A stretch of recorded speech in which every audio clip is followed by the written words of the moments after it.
नमस्कार दोस्तों, polytechnic study centre में आपका फिर से एक बार स्वागत है।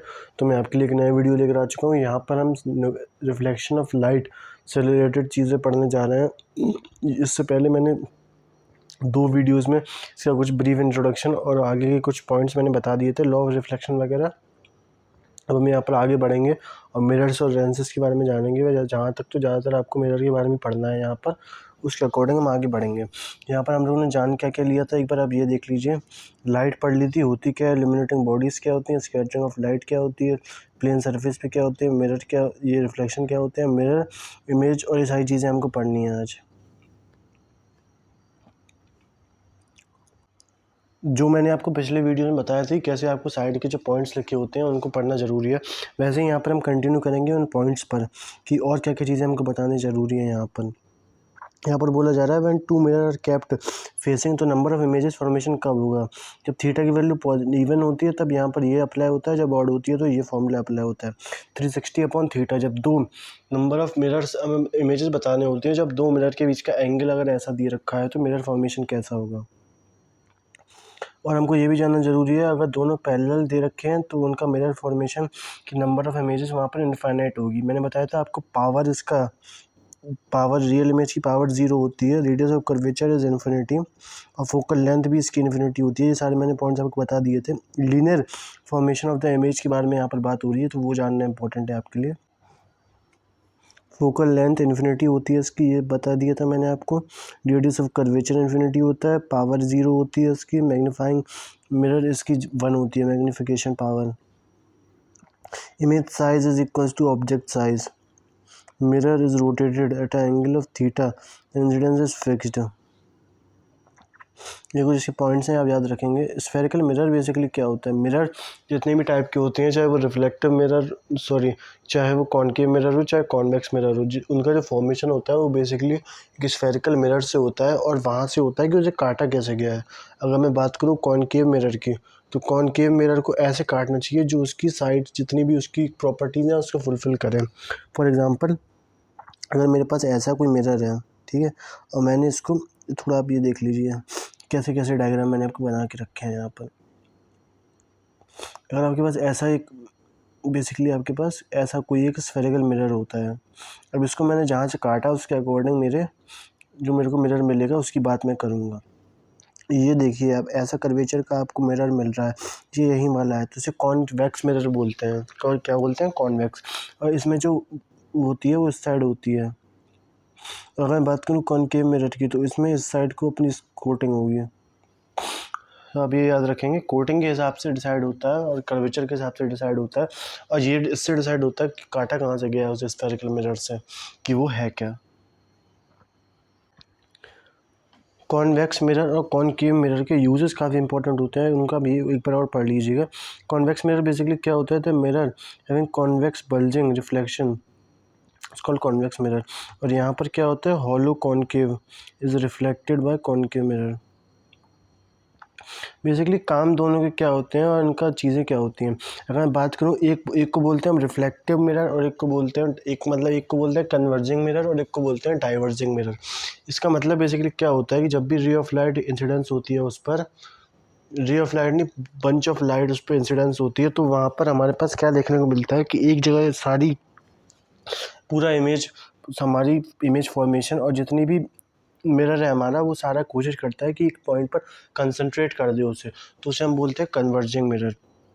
और जब हमको ऐसा लगता है कि वो डाइवर्ज कर रहा है तो उसको हम बोलते हैं डाइवर्जिंग मिरर। अगर यहाँ बात करूँ तो ऐसे ऐसे लाइट आ रही है, सारी इंसिडेंस होकर सारी लाइट फोकस पर आएगी, तो इसे हम बोलते हैं क्या, कन्वर्जिंग मिरर। ये यहाँ पर जैसी बात हो रही है। और ये वाला जो मिरर होता है, इसमें हम ऐसे ऐसे करके लाइट भेजते हैं, तो यहाँ पर क्या मिलता है हमको, ऊपर ऊपर को ऐसे करके रिफ्लेक्ट बैक हो जाती है लाइट। तो ये बेसिकली यहाँ पर डाइवर्जन हो रहा है मिरर का, लाइट्स का, हमारे मिरर के द्वारा। तो ऐसे करके यहाँ पर चीज़ें निकल कर आती हैं। सेंटर ऑफ कर्वेचर, इसके कुछ पॉइंट्स होते हैं, उनको आप पढ़ लीजिए। मैं आपको बताऊँ सबसे एक आसान तरीका इन्हें याद करने का। हर मिरर चाहे वो कॉनकेव हो चाहे कॉन्वेक्स हो स्फेरिकल मिरर से बन के बनता है। उसे हम बेसिकली इस पार्ट पे डिवाइड करते हैं कि कहाँ काटा कहाँ से गया है उसे। तो अगर ये काटा ऐसे इस पॉइंट पर पॉलिश किया गया है ऐसे, तो ये बेसिकली हमारा कॉन्वेक्स मिरर बन गया। इसे यहाँ से काटा तो ये कॉनकेव मिरर बन गया हमारा।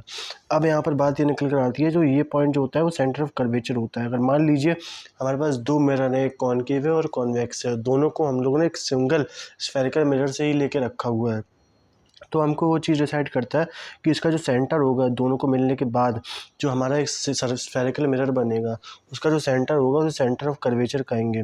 और ये जो हो जाएगा ऐसे रेडियस ऑफ कर्वेचर कहते हैं। एक तरीके से रेडियस हो जाएगी सर्कुलर स्फेरिकल मिरर की हमारे। और इसका जब आधा कर देंगे, जिस पॉइंट पर आधा होगा उसे फोकस कहेंगे। क्या कहेंगे? फोकस। और उसके बीच की उसकी और हमारे लेंस तक की दूरी को हम कहते हैं फोकल लेंथ।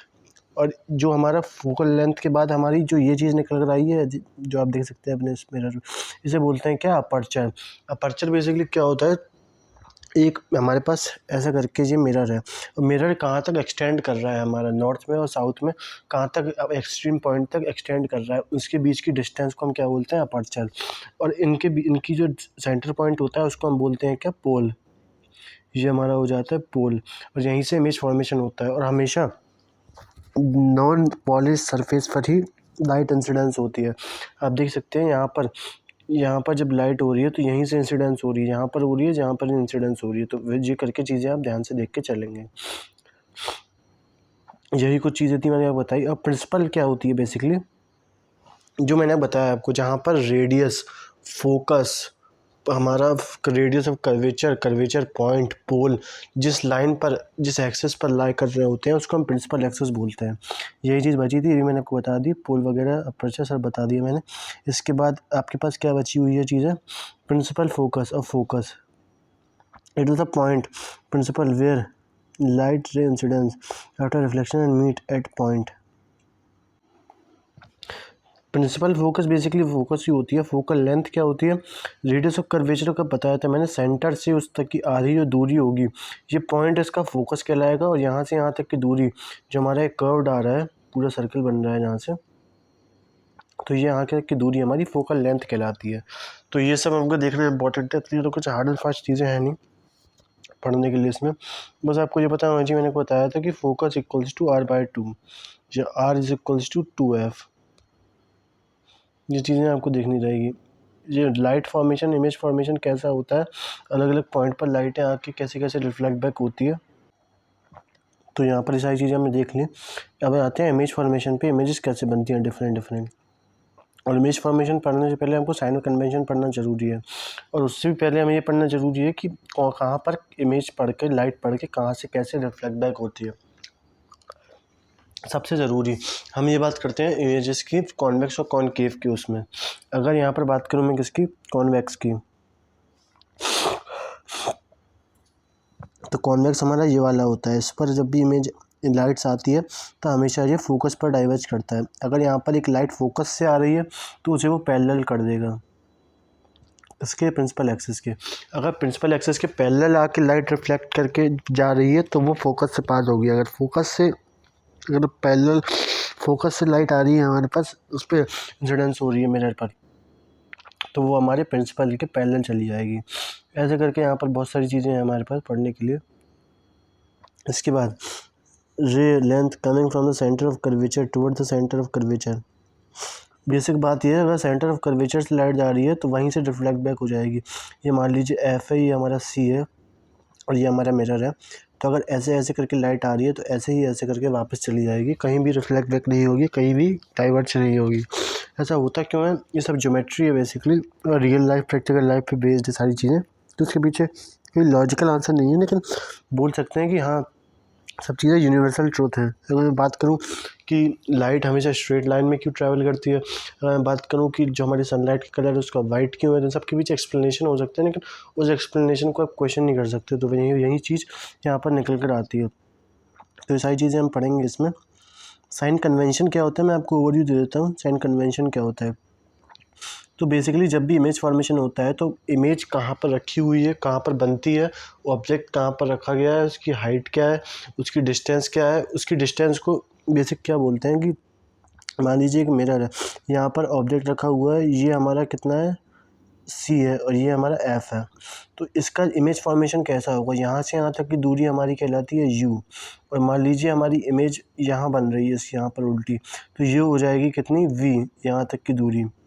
यानी ऑब्जेक्ट से पोल तक की दूरी, पोल साइड डिस्टेंस नापी जाती है, ये आपको याद रखना ज़रूरी है। तो पोल से इमेज तक की दूरी हमारी कहलाती है स्मॉल u, और पोल से इमेज तक की दूरी कहलाती है हमारी क्या, कि v। और v और h जो हमारा होता है वो होती है हाइट, हाइट ऑब्जेक्ट की ho, हाइट इमेज की hi। ऐसे करके यहाँ पर बातें निकल कर आती हैं सारी। अब कहाँ पर इमेज रखी, ऑब्जेक्ट रखा गया है, वो डिपेंड करता है कि हमारी ऑब्जेक्ट जो हमारा वो है